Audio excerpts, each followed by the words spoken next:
Hello, my name is Flanagan Tom Boylston. I am 21 years old. I was born in San Diego County, October 10th, 1999. I am recently living here in Temecula, California, but previously I lived in Highland and Redlands, which is up in San Bernardino County, for almost my whole life. So I am, as you can see behind me, with all the anime posters, the pop figures, which is a variation of anime, video games, movies, TVs. I am very much so a gamer, anime fanboy. I love TV, movies, you name it. Pretty much anything where I can just sit around and watch a screen. Yeah, that's about me. I mean, I am been gaming ever since I can remember. You know, my earliest days of gaming really were when I was about 5 or 6. My dad got a PS2 for the house, and I remember some of the first games I played, which, I mean, I'm still playing some games. I still game to this day, but point being, some of the first games that really got me into being a gamer and really putting a lot of time and effort into certain games nowadays is Guitar Hero. I played the original Guitar Hero 3. That was my first one. And then I also played a little bit of Medal of Honor, as well as Tekken. I think it was Tekken 2 or 3. 2 or 3 was some of the earliest games I played. And ever since then, I've really just been into either sports games, fighting of any kind, which I'm not the best at, but you know, I'm not competing or anything. It's not like I'm doing this professionally. Shooters, again, not really that good. Still fun to do though.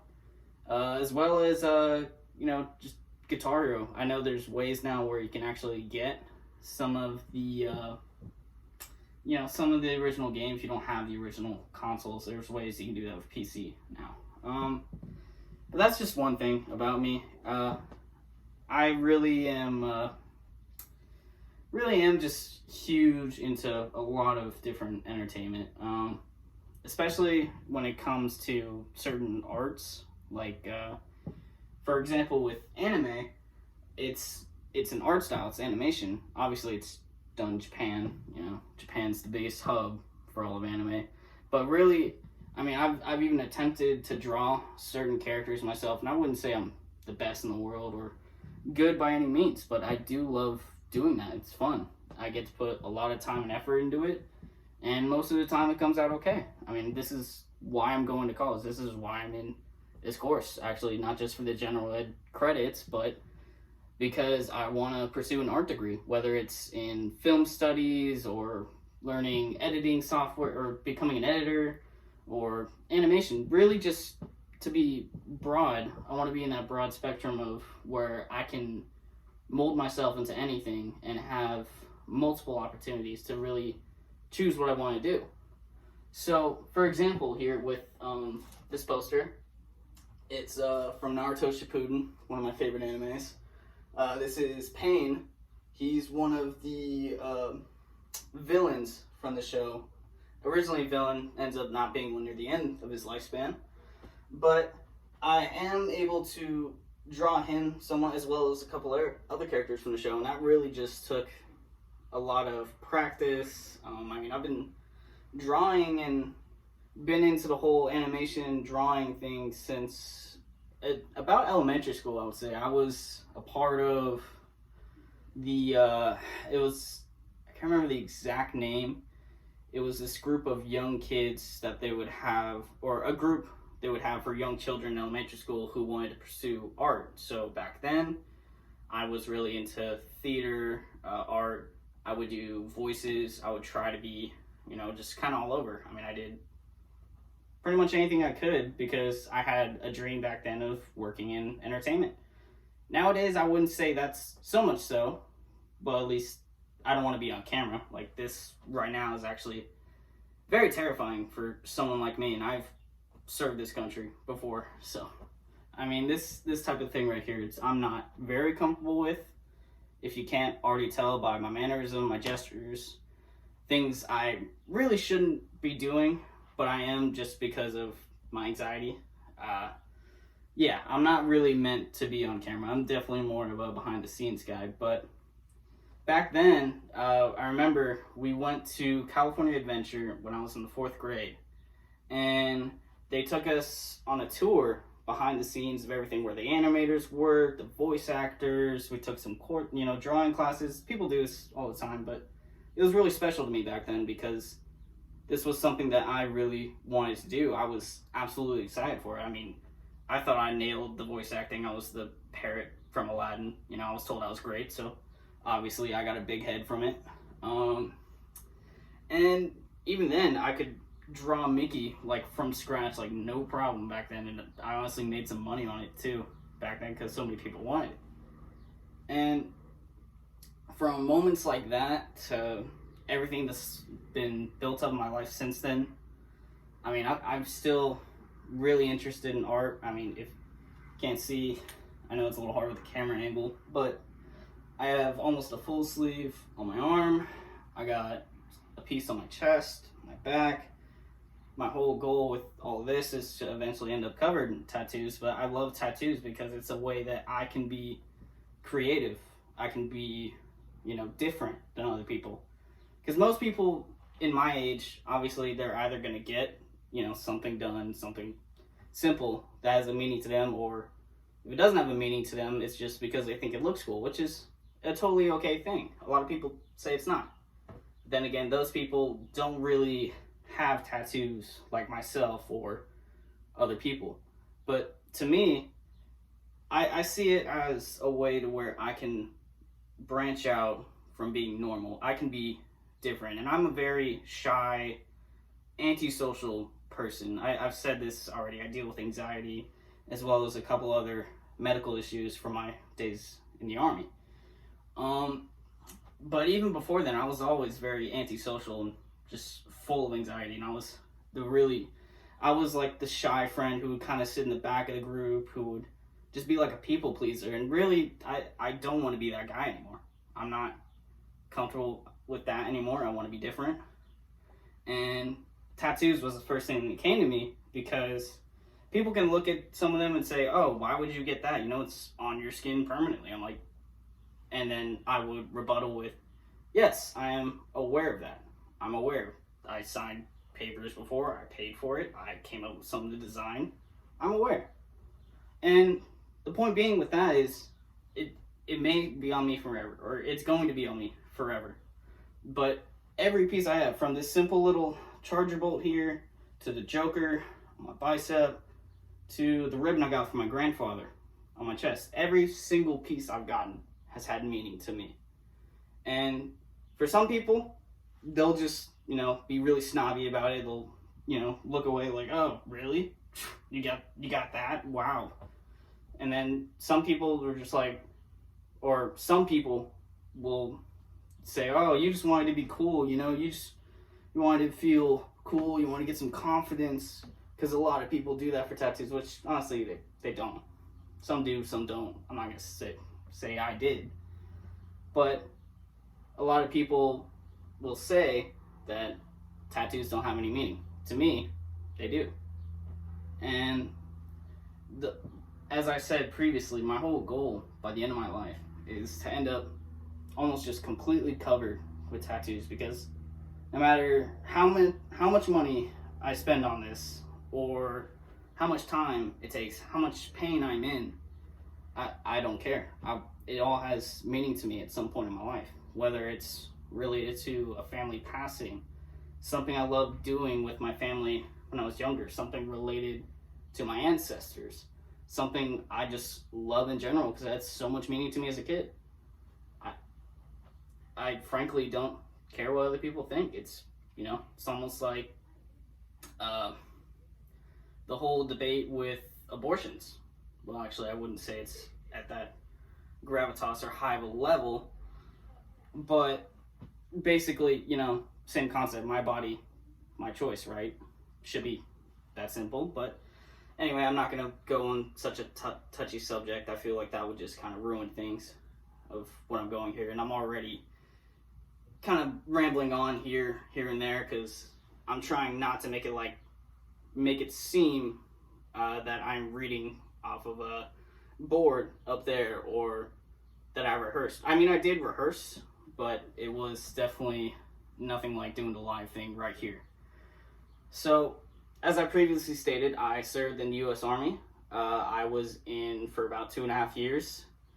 I was originally sent out to basic training in Fort Sill, Oklahoma, back on October 29th of 2018.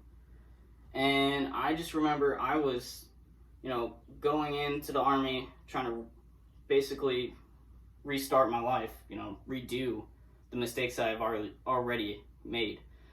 Because previously to that, I almost didn't even graduate high school. I graduated on the last possible day to where I could get anything in because I, at the time, didn't have my priorities straight. I just cared more about being popular, partying, just trying to be the coolest guy in school, when really that was just a waste of time and effort, and really I should have put more focus and energy into studying and getting into a good school. I didn't do that, so I ended up barely graduating high school. I was working a part-time job at a pizza place in Redlands, California, and at the time I tried going community up there in Yucaipa. I went for about 2 months, and I was just, at the time, you know what, I don't think I want to do this. This is like a repeat of high school. I feel like this is a waste of my time. My efforts are better elsewhere. So that's when I decided to join the Army. And in all honesty, it was just running away from my problems at that point, because I had so much wrong that I did back when I was in high school with priorities, focus, everything. I just completely messed up. I was just trying to redo my right my wrongs, as the proper saying goes. So I left for basic training within the month of going there, training, signing up, everything. As soon as I got to Oklahoma, it felt like just I got hit with a 2x4 to the face, just reality check. I came in there thinking I was hot shit. I was thinking, oh, this will be easy. I'm in decent shape. I have strong mental toughness. I can take anything, And really, as I said, I felt like I got hit in the face with a 2x4 because it was some of the most unexpected things that I really didn't expect going to basic training when I should have. I thought I prepared. I was wrong. So throughout that whole time there, I wasn't physically proficient. I was okay. I could do some of the tests. I could do some of the exercises. I had my struggles here and there. Same with just overall mental toughness and everything related to the whole mental game that the Army puts you through when they're trying to change you from civilian to soldier. I really had a tough time with that at first. I thought I had adjusted later on after I found out I wasn't going to graduate on time. That's when I realized, oh, I might have screwed up. How? I put all this effort, my blood, sweat, tears, everything into it. I mean, I got injured repeatedly for being one of the smallest guys there. And there were people just like me, my size, my height, whatever, they were doing fine. Just, I was the one struggling. I couldn't get anything right. And at that point, I was just absolutely defeated. So, after a couple more weeks of training, going through the final tests and everything, I was able to pass basic training, and I got sent to my training school, which is still in Fort Sill, Oklahoma, but it's called AIT, which is basically like a schoolhouse for soldiers for their specific MOS or job. That is basically what it is. So I spent about 10 weeks there before I originally went to my duty station, but a couple weeks before then, after all the mental tests and everything I'd gone through in basic training, I was finally at a breaking point about 2 weeks before I graduated. I was having trouble eating. I couldn't really sleep well. I all around just had really, really bad thoughts lingering in my head a couple weeks before I graduated. And it came to a boiling point when I had a huge mental breakdown, to the point where I was just all around crying my eyes out, just shaking, like hyperventilating in front of the drill sergeant's office, asking to go see somebody for mental health or just to get out. I wanted out. I don't remember exactly what made me want to get out. I just know I had a huge breakdown about getting out.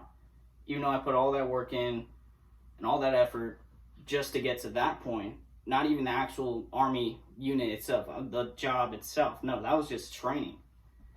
And with that breakdown, I went and spoke to the commander of the schoolhouse there. And he told me honestly that if I wanted out, because I seen like a legitimate case of just overall mental fatigue and I just seemed out of whack, he said he could make it happen. But it would take longer than it's really worth than waiting a couple weeks to graduate, because I was going to graduate in a couple weeks. I was going to get sent off to my real unit then, but if I accepted his offer of getting out there, I would have been stuck there for almost a year in Fort Sill, Oklahoma. And nothing against anybody from Oklahoma, just my time there, it was not pleasant. There was just, even when you left the military base there, it just seemed like there was absolutely nothing really to do. And the weather's not all that great. So I really took his words into consideration. He was able to get me some help, which started me on the road to recovery for my mental situation. And so after that whole fiasco, I eventually graduated and I got sent over to my real unit in my job in Fort Bragg, North Carolina, which is Fayetteville, North Carolina. So I went there, and within the first month of getting there, an injury I had previously had in basic training, I re-aggravated it to the point where I couldn't really walk or do some of the PT's physical training. I couldn't do some of that. And because of that, my platoon sergeant, who is usually, they have it split into squads and everything. It's very complicated. Just to keep it simple, platoon sergeant is like your manager or assistant manager. If you're in a retail store, think of it like assistant manager, or maybe just under that.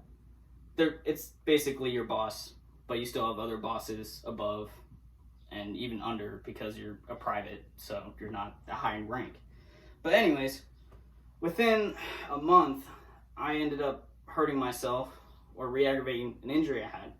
Come to find out, after an MRI and some physical therapy, which I had done previously for said injury. Okay, so sorry for the cut and change of scenery. My phone overheated while I was mid-sentence recording this speech. So I'm just going to carry on where I left off. So I re-aggravated an injury I had previously, and because of that, I had to end up getting surgery on it later that year. Within the first year of me being my new unit, I was already taken out of commission. I had a torn labrum in my hip, and that's what I had surgery for.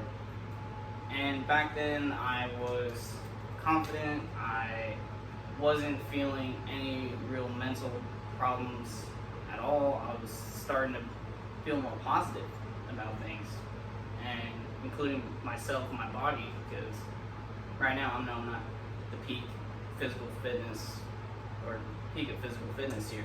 But anyways, so I was feeling more confident, and then next thing I know, I'm in crutches and unable to do my job. I can't even work out anymore because of the surgery. So I'm gonna fast forward through about a year after the surgery. Throughout that whole period, I was on something called rear D, which is rear detachment.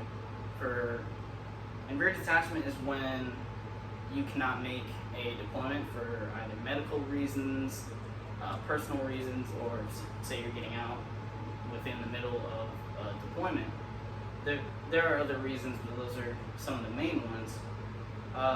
Then you're going to get put on rear D. So with rear D, I was there for almost a year. During that time, I couldn't really do much help at all around the unit, because even then, you still have some small things you do here and there. You gotta keep up appearances, you gotta make things look nice. Work in a motor pool, some things got left behind, so you gotta either fix or you do your checks on them within, I would say, once a week. Stuff like that, and even just PT in the mornings. I couldn't do anything. I was on crutches, and then after about 4 months of crutches, I was put on a cane. And during that whole time, I was doing physical therapy. My mindset just completely shut down. I went super negative, very, very cynical, and all around my mental health was just very, very poor. So at that time, I was, like I said, I was doing physical therapy as well as seeing a psychiatrist as a part of my mental health treatment. And during that whole last year or so I was there, I was still getting treated for mental health. I was on a cane, couldn't work out, I gained weight. I was all around a very negative person to be around. I still had friends, but if I'm gonna be honest, I was extremely negative. Not to them, just about myself and my situation. I just thought, this is it. Wow, I'm not even 21 yet, and it feels like my life is over. So, at that point, near the last 6 months of my career, that's when I started a process called MedBoard, which is basically medical discharge. It's about, I'm trying to word this to where it's a little more simple to understand. So a medical discharge is being discharged from the service due to medical reasons, and during that time there's a lot of paperwork that needs to be filled out, exams you would have to do, tests, they give you a lot of different diagnosi depending on the person's situation. You leave with an honorable discharge, but most people, they just see it as free ticket out or something like that, I guess. Like I said, it's very difficult to try and explain. Excuse me. So I ended up getting about 80%, which with the whole percentage and ratings, that's how the VA is able to pay a person monthly for life, to support them, because they're technically a disabled veteran after they leave. And the rating system, usually a higher percentage is very good. It means you're going to get a lot of money monthly. Usually 100%, obviously, it's the best you can do. That's a full medical retirement. It's very difficult to get sometimes. I have nerve damage in my hip, and I still didn't get 100%. So I did all the paperwork, did all the tests, got my rating, and by January 26th of this year, I was officially not in the Army anymore. I was considered a veteran. I'm still a veteran, but point being, I was considered a veteran, and because of that, they basically send you off. They give you a little severance. You get your monthly payments shortly after, and you just have to figure it out from there. Luckily, my father, he was able to take me in, and I was able to stay with him for about 5 months. And during that time, I was very irresponsible with my finances. I was given a lot of money, and I am still, to this point, right now when I'm making this video, I'm not very financially responsible or smart with my money. So, a lot of the time I was kind of living broke. I didn't really have to pay rent until a couple months before I left the house. But I still bought a lot of things that I shouldn't have for myself on a daily basis when I was there. From fast food, energy drinks, nicotine, alcohol, video game stuff. I did it all. And so, I tried getting a job. I was considering school, or I am in school now, but at the time I was just considering it. I wasn't fully on board for it because when I was in, I tried school again while I was back under detachment. I ended up dropping out after 4 months, so second time around I dropped out again. And I was just thinking to myself, is school really worth it to me? I mean, I've already dropped out twice. Why would I go a third time? Even if I'm getting paid by the Army to go, why would I do that? I've already dropped out twice. I just don't think I'm a school person.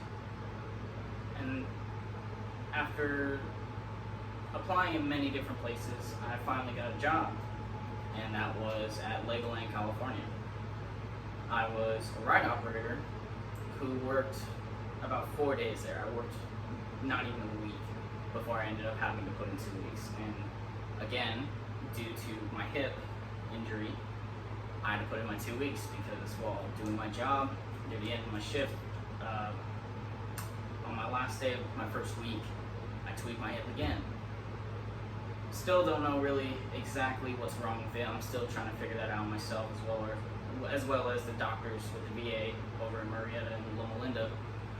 But I had to quit again. And it was after that point I realized, you know what, maybe I thought it would be an easy job. It seemed simple enough.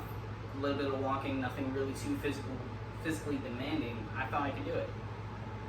And it was at that point I realized, no, I need to go to school. I need to be serious. I have to absolutely use this opportunity to really just push for my education, push forward towards that goal I had when I was a kid.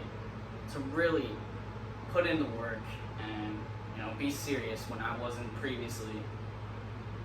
Really 100% take this whole opportunity very seriously. And I'm sitting here right now because I took this opportunity very seriously. And I'm not saying I'm 100% healed or I'm full of confidence, I'm positive. I'm still very... Okay, so it cut off again because I'm taking a little too long. So I believe that means I should wrap this up as quick as possible. So I know I'm a very negative and cynical person, and it seems like I don't really like positivity. That's not true. I do love positive things. For when something really positive happens to a good friend of mine or a family member, I'm all about that. It's just with anything related to myself, and really just in that category from mental, physical, financial, anything positive. I just find it very difficult. I find it difficult for me to believe that someone like myself in my situation, for all the stupid and dumb things that I've ever said and done in the 21 years that I've been on this earth, something like that. And, you know, I'm sure I do. Maybe at some point I will. Maybe at some point my whole mental state will turn around. That's what I'm working on with the VA here in Murrieta, at Murrieta and Loma Linda. That's really what some of the things I'm working on within the psychosis part of my diagnosis and treatment. And it's very, very important to me. I treat mental health very important because I've lost a good friend of mine when I was back in service because of mental health, and I was in piss poor shape myself. So I always take subjects like this very, very seriously. So going back to the whole positivity thing for myself, again, I'm cynical. I'm very blunt. I'm a realist, and I just think that I myself don't deserve positivity. So I accept that. I adapted to it. My whole motto at this point in my life, and I'm only 21, is as simple as this. It is what it is. You know, when I hurt my hip, totally different person. But after a good year, almost 2 years with this injury, I'm just out of it. And I'm working on fixing that. I'm working on changing that because, as I said previously, I am taking school 100% seriously. I am trying my absolute best. When I didn't previously, within me dropping out twice and almost not graduating on time for high school, I'm absolutely taking this serious. Because I know that I may never have an opportunity like this again. Not only that, but the VA is paying me with the GI Bill. I am getting paid, so that's going towards the roof of my head for me and my roommate. But yeah, so I am taking this absolutely serious. And because of that, I know with me taking it very seriously, I will be able to achieve that dream I had when I was a child of working in entertainment. And as I stated, it may not be in front of the cameras, which to be very frank, I hope not. I'm not very photogenic and I'm not very good on camera. If you can't already tell by this speech, which has been cut off twice and almost sounds like just me rambling on, I'm not very good on camera. So to realize that dream, but still I can work in entertainment within animation and graphic design or film, editing, and anything in that department. I mean, it's huge. It's absolutely huge for me. It's life-changing. And I know this is just the start of that path. So I'm going to take it very, very serious. And, you know, every journey begins with the first step. And I'm taking this first step. I know most people take this course for general ed. I am too, as I stated previously. But I still believe this is a foundation of what I want to go into career-wise once I'm done. Wow, I cannot properly speak either. This is why I shouldn't be on camera. So, in conclusion, I guess you can say, you know, I've had a lot of wrongs done to me. I've also done a lot of wrong, so it's almost balanced out. And I know some people would look at my situation and they'd be understanding. They would say, oh, you know what? I can see why you're bitter. I can see why you're so cynical. And I understand that. I mean, obviously, I get it. I can totally understand that. You know, and for them agreeing, it's almost uplifting to have someone say that, because it almost justifies my means, my thinking. And to me, I'm at that point where, like, wow, you know, someone who I may not know greatly, but someone looking from outside in, they can relate. They can say, hey, you know, I can totally understand why you're like this. That's just really uplifting to me. Because the people, even some of my friends are a little guilty of this. They'd be saying things like, oh, you should be more positive, you know, come to this meeting, there's all this positive thinking and all this, and it's uplifting, and really, it will really help you out. And I appreciate how they look out for me like that, but I think they just need to realize that I'm not that type of person. I am, as I previously stated, I'm cynical, I'm blunt. So, in that mannerism, they're looking outside in, but they're not really fully understanding the thoughts in my mind or what's going through my head most of the time, because of the amount of pain I'm in on a daily basis, the thoughts that go through my head on a daily basis, the words or actions that come out of my mouth whenever I the words that come out of my mouth or the actions I do when I'm in their presence or with them, they don't fully understand that. Some people do, some don't, and you know, as I stated before, it is what it is. So on that note, I think I should just end it there before I to be very frank here, make myself seem more like a dickhead, all around just like a jerk. So I think I'm gonna cut it off here.